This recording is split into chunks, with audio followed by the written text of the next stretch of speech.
Hello বন্ধুরা, welcome to my another mini blog. তো চলো আজ আমি তোমাদের সাথে শেয়ার করব আমরা যেদিন প্যারিস গেছিলাম সেই দিনের ব্লগটা। দিনটা ছিল 16 মে।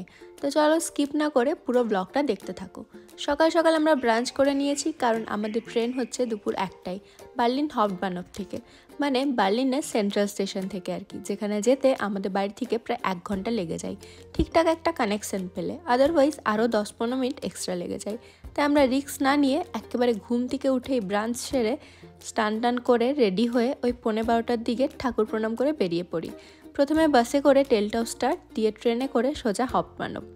আর আমাদের পৌঁছাতে যেহেতু রাত হয়ে যাবে, তাই ডিনারটাও আমরা প্যাক করে নিয়েছি। সাথে এটা সেটা স্ন্যাক্স তো নিয়েছিলাম, তবে স্টেশনে গিয়ে ক্যাম্পস থেকে আরও 2টো ক্রসও কিনে নিলাম।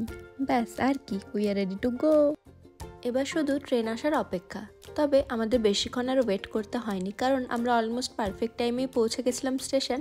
ওই দেখো আমাদের ফ্লিক্স ট্রেনও চলে এসেছে, যেটা বার্লিন থেকে সোজা নিয়ে যাবে কার্লসরুহে বলে জার্মানিরই আরেকটা শহর।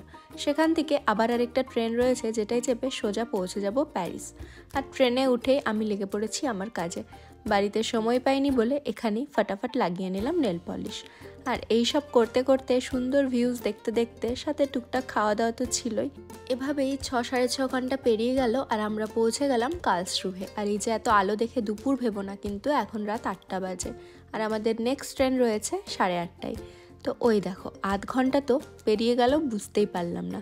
চলেও এলো আমাদের দ্বিতীয় ট্রেন। তবে এটা ফ্লিক্স ট্রেন নয়, কিন্তু এটা হচ্ছে গিয়ে জার্মানির বুলেট ট্রেন, যেটা চলে হচ্ছে বুলেটের মতো। আর তোমাদের তো আমি আগেও বলেছিলাম, আমরা এক দেশ থেকে অন্য দেশে ঘুরতে গেলে ফ্লিক্স বাসেই যাই সাধারণত। ইভেন আমাদের প্যারিস থেকে ফেরার সময় ফ্লিক্স বাসই রয়েছে। তবে যাওয়ার সময় ঠিকঠাক কানেকশন পাইনি বলে একবার ফ্লিক্স ট্রেনে আরেকবার বুলেট ট্রেনে যেতে হয়েছে। টোটাল হচ্ছে গিয়ে সব মিলিয়ে 12 ঘন্টার জার্নি। তো এই দেখো ট্রেনে উঠে আমরা ডিনারটা সেরে নিলাম। আবারও বলছি, এত আলো দেখে বিকেল ভেবো না, কিন্তু এখন হচ্ছে গিয়ে 9:30।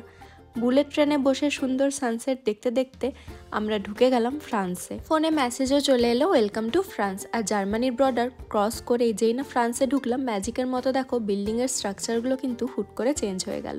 মানে ফোনের মেসেজ চেক না করলেও বিল্ডিংয়ের আর্কিটেকচারগুলো দেখে বুঝে গেছি ফ্রান্স ঢুকে গেছি। তো চলো পৌঁছে গেলাম আমরা প্যারিস। এবার এখান থেকে বাসে করে যাব যে জায়গায় আমাদের এয়ারবিএনবিটা নেওয়া আছে। আর প্যারিসে কিন্তু এটা আমাদের দ্বিতীয়বার।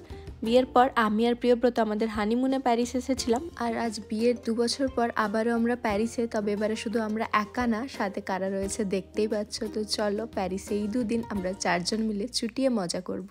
আর তোমরা ব্লগগুলো দেখার জন্য চ্যানেলটা লাইক, সাবস্ক্রাইব আর শেয়ার করে দিও। টাটা।